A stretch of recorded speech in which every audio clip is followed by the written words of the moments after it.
Hello everyone, তো তোমরা সবাই কেমন আছো? আশা করছি ভালো আছো, আর আমিও ভীষণ ভালো আছি। তো আর একটা নতুন ব্লগে তোমাদের সবাইকে স্বাগত। আর এখন ঘড়িতে বাজে সকাল 11টা। তো চলো আমরা আজকের ব্লগটা আমি এখান থেকে স্টার্ট করছি। তো দেখো, আমার ঘরের কোনো কাজকর্মই এখনও কিচ্ছু হয়নি। তো বিছানাটার অবস্থা দেখো, এখনও বিছানাটা এই দেখো বিছানার অবস্থা, এখনও বিছানা গোছানো হয়নি, ঘরদোর কিচ্ছু গোছানো হয়নি। তো চলো আগে আমি যাব হচ্ছে পুকুরে, আগে জামা কাপড়টা কেচে শুকাতে দিই, তারপর ঘর গোছাবো। তো চলো তোমরা আমার সাথে দেখতে থাকো। তো চলো দেখো বন্ধুরা, আমি চলে যাচ্ছি এবারে পুকুরে জামা কাপড় কাচাকাচি করে নেব, কারণ মেঘলা করেছে। তাড়াতাড়ি না শুকোতে দিলে যদি বৃষ্টি আসে আর শুকনোই হবে না। তো আমার বিছানা অন্যদিন তাড়াতাড়িই গোছানো হয়ে যায়। তো আজকে রবিবার ছুটির দিন ছিল, ওই জন্য বাপ বেটিতে দুজনে মিলে ঘুমাচ্ছিল, একটু বেলা করেই উঠেছে। ওই জন্য আমার বিছানা গোছাতেও আজকে এখনো পর্যন্ত হয়নি গোছানো। তো আমাদের যেহেতু পুকুর আছে বাড়ির পাশে, আমাদের কাচাকুচি করতে, আমার সমস্ত কাজকর্ম করতে ভীষণই সুবিধা হয়। তো যাদের বাড়ির পাশে পুকুর আছে তাদের খুবই সুবিধা কাচাকাচি করতে, যে কোনো কাজ করতে।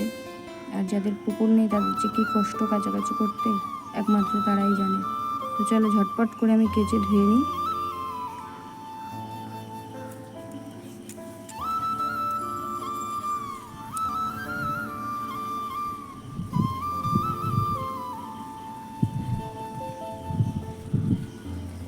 আমার মেয়ে ক্যামেরাটা ধরেছিল যেন বারবার নাড়াচ্ছিল।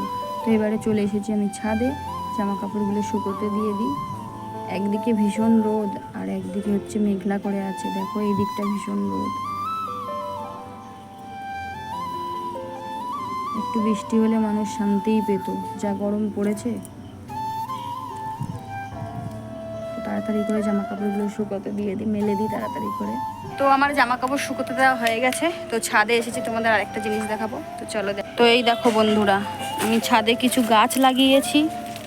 তো কোনটা কি গাছ তোমরা একটু কমেন্ট করে বলবে তো, এটা কি গাছ। আর এই দেখো এখানে হচ্ছে গাছ বসিয়েছি। তো এইটা কি গাছ, আর এখানে কি গাছ আছে, এগুলো কি গাছ। তো তোমরা একটু কমেন্ট করে আমাকে বলবে যে কোনটা কি গাছ। তো তারপরেই আমি বলবো যে কোনটা কি গাছ। তো দেখো কালকে বিকালে সবে জল দিয়েছি, তো আজকে আর জল দেবো না, কারণ এই যে এখনো গোড়াগুলো ভিজে আছে, এখনো বেশি জল দিলে আবার পচে যাবে। তো চলো এবারে নিচে যাই।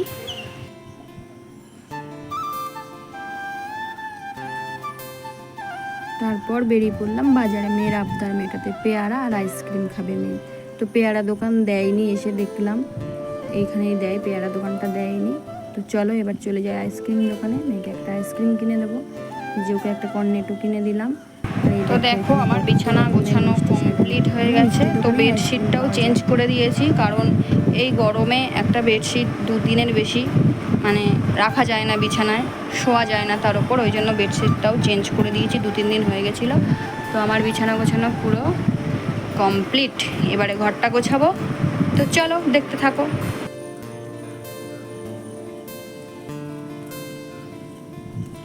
চলো এবারে আমি ঝটপট করে ঘরটাকে ভালো করে গুছিয়ে নিই। দেখো আমার মেয়ে পড়ে এসে ব্যাগ জামা কাপড় সব বিছানার উপরে। যাদের বাড়িতে ছোট বাচ্চা আছে তারা জানে যে যতই গোছাও না কেন ঘর কখনোই পরিষ্কার থাকে না। আমি যতই গোছাই আমার মেয়ে ততই নোংরা করে রেখে দেয়। চলো ঝটপট করে আমার ঘরটাও গোছানো হয়ে গেল, আলনাটাও গোছানো হয়ে গেছে জামা কাপড়। এবার ঘরটা ঝটপট করে ঝাড় দিয়ে নিচ্ছি, কারণ এরপর আরও কাজ আছে।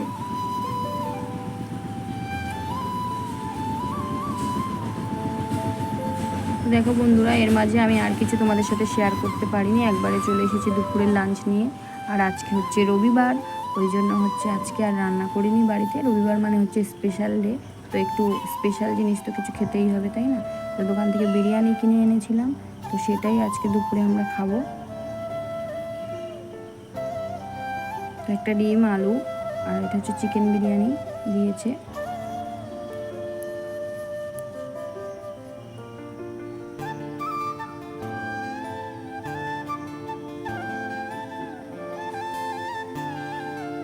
তো আজকের ব্লগটা আর এর থেকে বেশি বড় করব না। তো